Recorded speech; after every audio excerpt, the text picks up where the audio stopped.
Welcome back to the Nate Joshua podcast. My name's Isaac Kamens. This week we begin a series on Wang Zhang, one of the well-known martial artists out of Taiwan. He was first profiled in Robert Smith's book. In this episode, we talk about the article in Bagua Journal that focuses on him.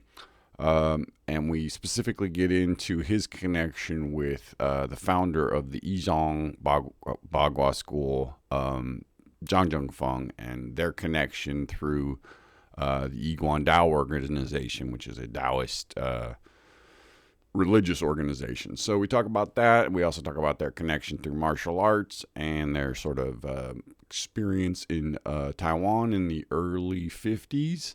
And then this week in our Patreon episode, we begin a series on an article that Bruce Francis wrote in the Inside Kung Fu magazine in 1992, in which he talks about what he calls Qi disease. And this sort of set off a little bit of a controversy. So in this episode, we give a little bit of background to the stuff he's talking about and talk about the spiraling energy body, which we did a whole series on way back a couple of years ago. So you can check that out as well. There's a link in the show notes. So hope you enjoy the episode. Thanks for listening. Take care of yourselves and be well. Continuing our discussion of some of the great masters of martial arts from Taiwan, we spent a lot of time on the Yizhang school of Zhang Feng and some of the prominent students such as Lo Dexiu, Sudong Chen, and Heng Yixiang, who all descend from that side of things in Taiwan. And we wanted to touch on another of the great teachers, Master Wang Zhang. And he's first mentioned in Robert Smith's book from the 60s, Chinese Boxing, which kind of was one of the first introductions to internal martial arts in the West. And since then, there's been more and more information about him that came out. So where he crosses over with what we were talking about before is his relationship with the founder of the Yizhang system, Zhang Feng, in Taiwan. And both of these guys came to Taiwan right before the end of World War II or the end of the Chinese Civil War. And they became friends and made connections together at that time period. So in looking at Bagua Journal, Volume 3, Number 5 from 1993, tells the story of Zhang Feng and his connection with this teacher, Wang Zhang, and how they interacted. So it starts by saying, around the same time that Zhang Feng started teaching internal martial arts in Taipei and founded the Yizhang Martial Arts School, his friend Wang Zhang began teaching in the Taichung area and founded the Chenming Martial Arts School. When Wang started teaching, he also had problems with local martial artists challenging him, and would often call on his friend Zhang to come down south and help him out. Wang had studied Xingyi and Bagua with Zhang Zhaodong in China before coming to Taiwan. Zhang and Wang had a common bond in the internal arts. However, they also had a strong bond through their involvement in Yiguan Dao, the religious movement. Although Zhang Feng was Wang's senior in boxing, Wang Zhang held a higher position in the Yiguan Dao, and thus the two considered themselves brothers. So these guys both followed the same religion, and so in that way they were connected, but they also liked the same types of martial arts. So in that way they were connected, and it sounds like they both got involved in some challenge matches when they first opened their schools in Taiwan, because the locals are never happy when a new master shows up and starts teaching. And this we read about that in Blurred Boundaries quite a bit, where thugs and other rival schools would start beef with a new teacher when he first came out. Yeah, imagine the combined weight of those two coming in school challenging. They're both big dudes. For Chinese men of that era, they're both large men. So I'm sure they had, they were able to make their way. I'm sure they bonded over, basically a common experience, right? Like you both came from the same same place, and kind of had to leave for the same reason, and ended up in the same place. And yeah, they both came to Taiwan from Tianjin. Just had an earthquake. Oh, we had one this morning. Really? It was oh dear. This was a little one. All right, never mind. Just a little dinky one. So it says, so talking more about Wang Shujin. So Wang Shujin was brought to Taiwan in 1948 by a local leader of the Iguandao religious movement in Taiwan, Zoe Shen. In 1947, a prominent Iguandao leader had died in the mainland, and the funeral was held in Shanghai. So followers of Iguandao came from all over China attending the funeral to pay their respects. Zoe Shen met Wang Shujin while in Shanghai attending the funeral and invited him to come to Taiwan the next year to help spread the teaching of Iguandao. Shortly after Wang arrived in Taiwan, Zhou found him a place to live in Taichung, which is down in southern Taiwan. So it sounds like he came to Taiwan to do religion rather than martial arts, or Zhang Jinfeng came to Taiwan to be a fruit seller and sort of a tradesman, Right. It was, and then ended up well, I teaching. think you can get any job you could take, right? Well, I mean, this is before the end of the war, right? So it was like people were coming to Taiwan. There was no sense yet that there was going to be this big retreat, right? These guys came, Uh, yeah, the retreat's not till 40 by 40 1949. by 47, I think that the writing was on the No, wall. I don't think so. They were still planning to win. That I think I the mean, that's nationalists when, kept it quiet because they didn't want anyone to know they were going to well, they bail. may have kept it quiet, but that's when Chim and Ching went around then. I think So that the first people were wave starting of to show up. was starting to show up around 47. Yeah. No, the big one happened in 49, but I think there was a kind of an earlier, and it sounds like, I mean, if you're a religious movement in China in 1947, it doesn't matter which side wins, it's not going to go well, Well, I right? think Iguandao is interwoven with nationalists, with the Guomingdong. A bunch Right. of those guys are But involved in it. but meaning it's still not They good. might turn on you any second, Yeah, basically. it's not great. Where if you go and you say, okay, let's, go over here and do our thing with these, they're less likely to screw you or Right. turn on you or Especially if whatever. communism wins, who have banned religion on Right. penalty of And that's death. where So I there's think, that. like I said, I think by 47 they were like, hey, we might not want to be here when this goes down. I mean, it's like kind of like now, where certain groups are looking at it like maybe the next few years might be kind of rough. They may not have thought that they were going to be there permanently, but they were Yeah, definitely looking at it like, let's see what happens.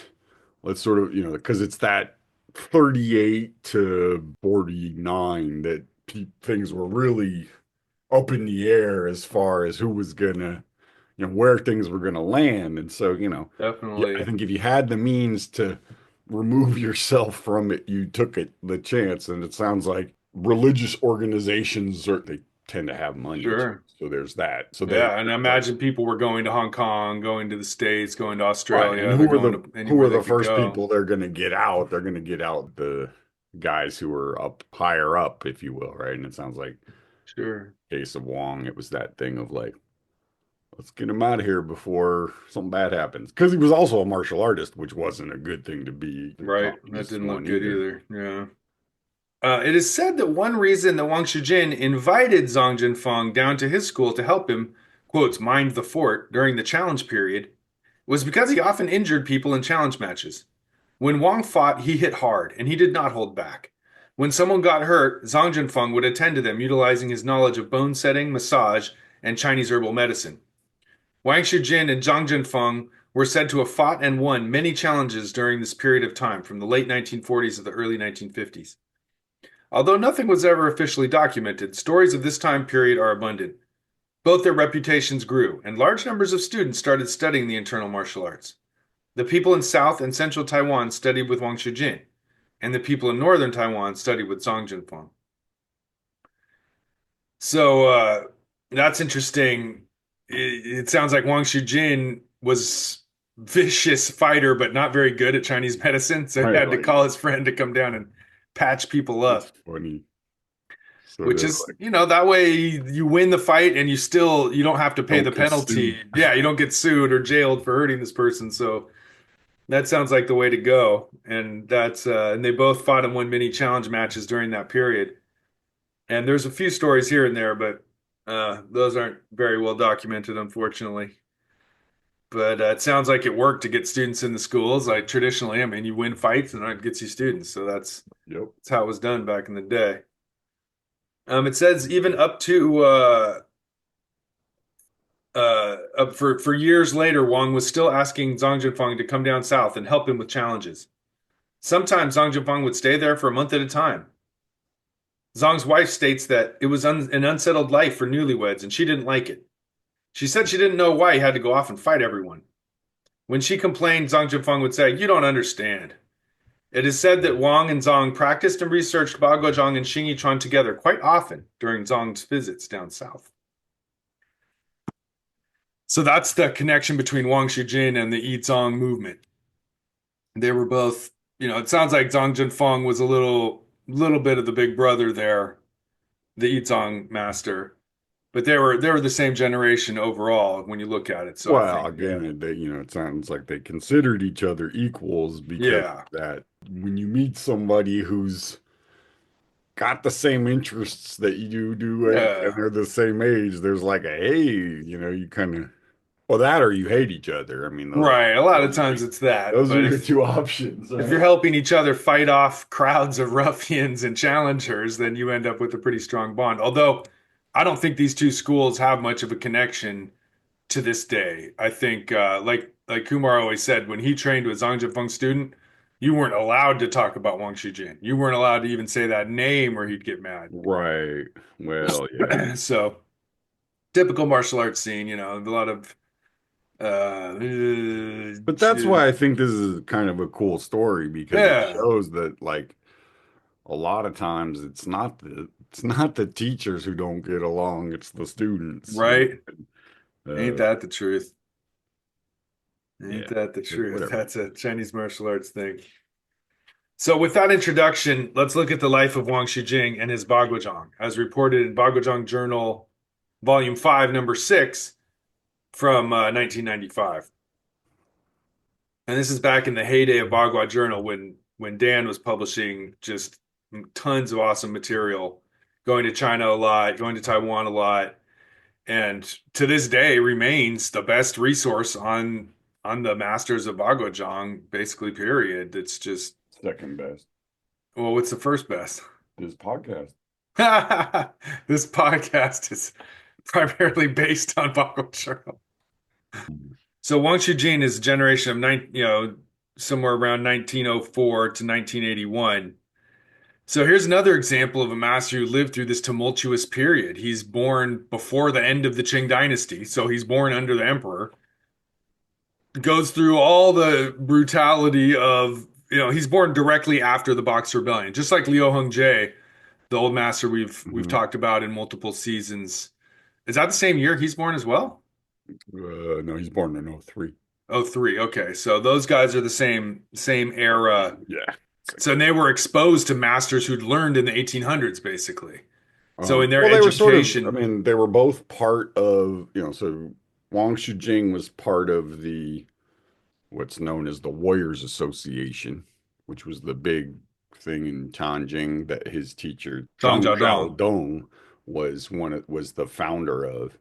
And then Liu Hongzhi was part of the Esteeming the Martial Society, which was the Beijing sort of like sister school that was formed a few years later that was Li Tsunyi's kind of uh, connection to that. So it was Li Tsunyi, Zhang Xiaodong, and a couple other guys were the founders of this thing, and then like Han Musha was one of them. Hmm. And so they started this thing in Tianjin first, and then it moved to Beijing later. But those were the big like they were the internal martial arts equivalent of the Jingwu essentially. Yeah, that sounds about right. Because they each of them gathered a number of top masters, and Well, that's where there's this fusion between Bagua and Xing Yi and Tai Chi most all of coming and them mixing together. most of them started as like guest instructors at the Jingwu and then thought, this is a good idea, and so they formed their own. Hmm. Um, Liu Duquan's son was Right. another guy. Um, can't remember blanking on his name, but Yeah, there's a bunch of other guys that's the who, guy that's in our podcast logo. right. And so Wang Shujin and Liu Hongzhi and these other guys they were young men, part of these associations Right. or And associated then with these what happened associations. is when these associations disbanded, quote unquote, a lot of these guys stayed on with their teachers. I Would mean, have I suppose the chaos of the 1920s during the warlord period and then the 30s of the war with Japan made those I assume that's what made those yeah, associations kind of crumble. Or maybe they were a yeah. victim of their own success a little bit because they were so effective that those teachers all branched out and sort of formed their own official schools and they didn't need that No, association anymore, most of it was war though. I mean, it's just, that whole thing right? of like um Society basically just getting rocked. crumbling. Yeah. But there was also this piece about um so like Liu Hongjia's teacher, Liu Jinglin, he was an instructor at one of these places in Beijing, and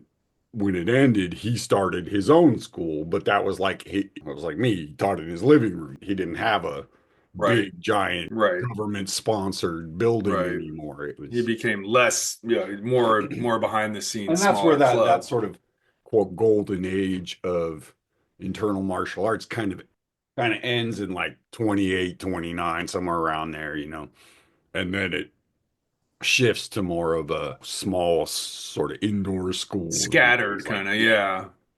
yeah. And yeah, more individualized, just due to the pressures of the time for sure.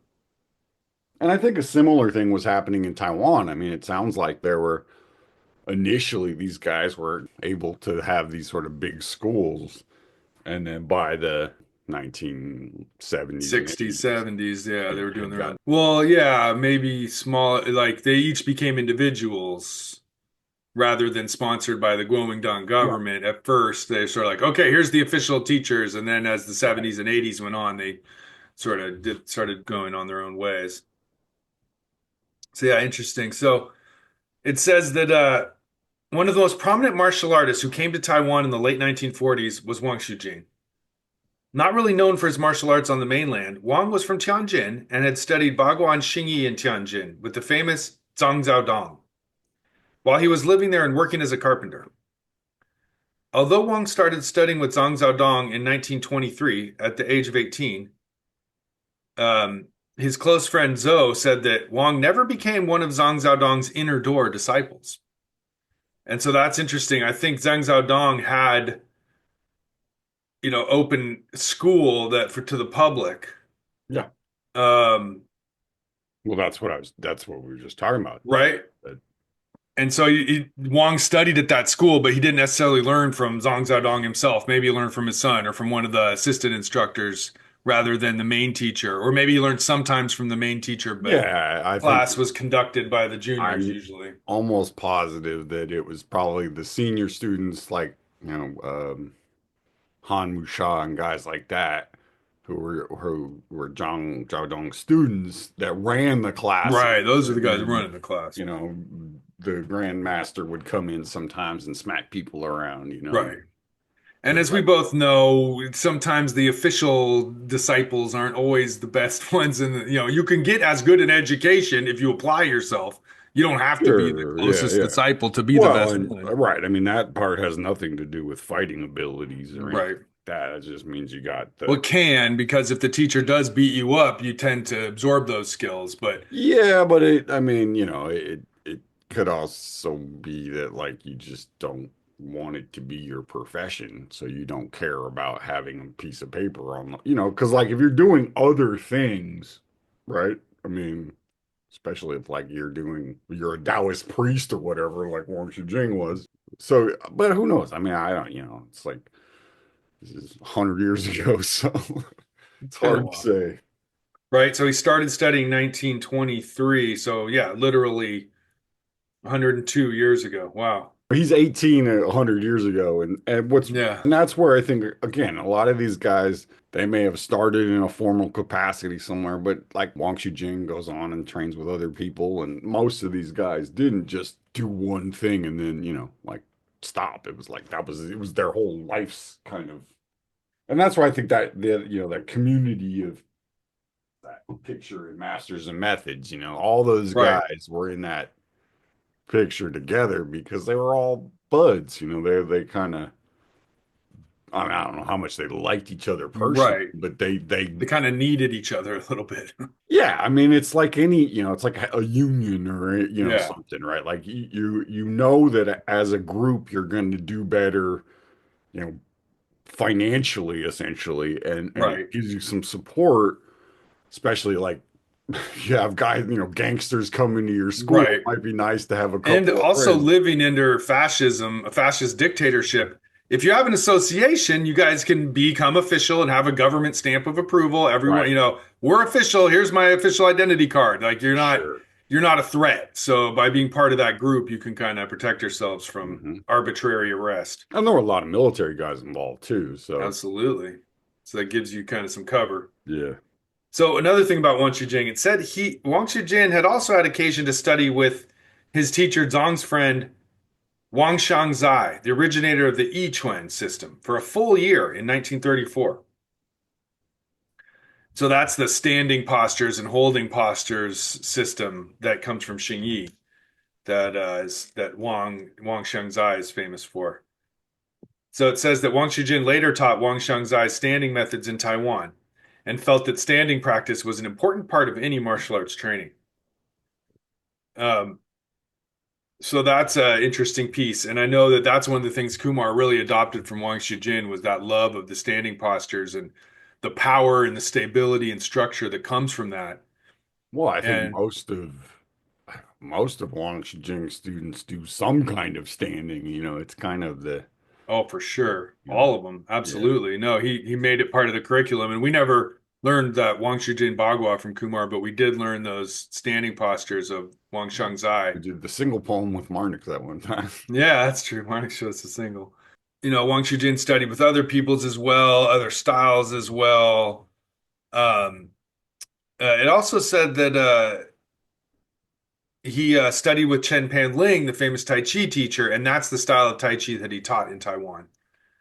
So that's where the Chen Panling style was quite popularized. Also, Hung Yishang of the Yizang school, he also taught that same Yeah, that's, Chen I Panling mean, Tai Chi. in some ways that was the Taiwan branded Tai Chi form in a sense. Yeah, Robert Smith says that everyone, when he was in Taiwan, everyone would always say, "Oh, go, you should go talk to Chen Panling. He's kind of the boss." Like they would always give him respect, Yeah. is the impression you get in that book. So the next thing it says is that Wang Shujin was probably better known than his fellow mainland contemporaries in Taiwan to those in the West who practiced Bagua and Xingyi because he lived longer than most of them, and he was featured in Robert Smith's books, as well as teaching many foreigners, both Westerners and Japanese. His 5'8", 260-pound frame was also not easily overlooked. And yeah, Master Wong was a big, rotund, rounded, squinty-eyed. He looks pretty imposing, and he Yeah. is a pretty bad mofo. And he's the one who's famous for letting you punch him wherever and however you want, Right. So and then inflicting retaliation in afterward. power not in Masters and Methods, there's that famous picture of Hung Yisheng punching Wang Shujing, right? So it's To little effect. yeah. And Hung Yishang is a street fighting bruiser, so I that mean, definitely I counted don't for know. something. He may not have shown it then, but I bet he felt it in the morning. Like Yeah, he didn't show anything. He's stoic as hell, but he definitely felt it. uh, So, although Wang was a prominent martial artist in Taiwan, not many martial artists know that he was even more prominent in religious circles. And it was because of his religious prominence that he was brought to Taiwan in the first place. He was a leader of the religious sect known as Yiguan Dao, which means consistent or unwavering way. The practice of Yiguan Dao refers to more of a philosophy than a religion. Wang Chijin states that after having spent a short time studying with Zhang Dong, he became interested in meditation, Buddhism, and becoming a vegetarian. Wang Chujin became an Iguan Taoist when he was in his early 20s. It's not known if Zhang Dong was an Iguan Taoist. So here's a little bit more about Iguan Dao. It says Iguan Dao, which is a practice based on Taoist philosophy, but embraces all five major religions of China: Taoism, Buddhism, Islam, Christianity, and Confucianism. It sees them as differing expressions of the same universal and unwavering Tao. It originated in Shandong province, called the Pre-Heaven Great Way. hmm. Yeah, interesting. It says the original name of it was Shantian Da Dao. So pre-heaven, big Dao. And it said, okay, so here we are. In 1928, the mainland government suppressed the religion. This was due partially to the fact that members of the five major religions were a bit unnerved by people who accepted all the various religions as holding equal truth. So you're right, the Kuomintang was already busy suppressing the shit out of these guys. And and that's bad enough, but communism like banned it outright. So there's Right. both sides of the Civil War hate you pretty much. So Yeah. that's not great. So they were banned. So they were suppressed in 1928, and then 20 years later, Wang Shijin leaves mainland. So they were clearly still strong as hell, Right. which is interesting. It just shows how weak both sides of the government And it were at takes a that while time. for society to fully collapse, I think. Right. To completely stamp out your religion might take a while. It says here also that there were many influential people in society and in martial arts who belonged to Iguandao, and the government felt uneasy, not knowing what these people were up to at their meetings. Mm. Sect members were put under surveillance by the government, and as a result, the practitioners of Iguandao had to go underground and form a somewhat secret society. At one point in time, during the late 1920s and early 30s, there was an organized government persecution of Iguan Daoists in Tianjin, and several of the well-known martial arts practitioners who were also Iguan Daoists left the city at that time. Yeah. Yeah, Tianjin. That reminds me of that Green Gang type of scene Oh where, yeah, they were big. That was more in Shanghai, but okay, that's Shanghai, right, but they were connected in the same way. I mean, right. So there's the, all these groups that are doing either nice things like religion or bad things like crime or in between things that right. mix the It's like you two, got kind of. the cops, the criminals, the churches. I mean, it's And all all three of them have members that are members of all right. three, It's right? all yeah, exactly, and they're all interwoven, but through certain people. Right. The So, government, the criminals, the I cops, mean, that's why one of the big things that um, the communists really got, why they got popular is they were sort of anti-corruption and they were like, hey, sure. look, we'll get rid Fuck of these all of guys. this Yeah.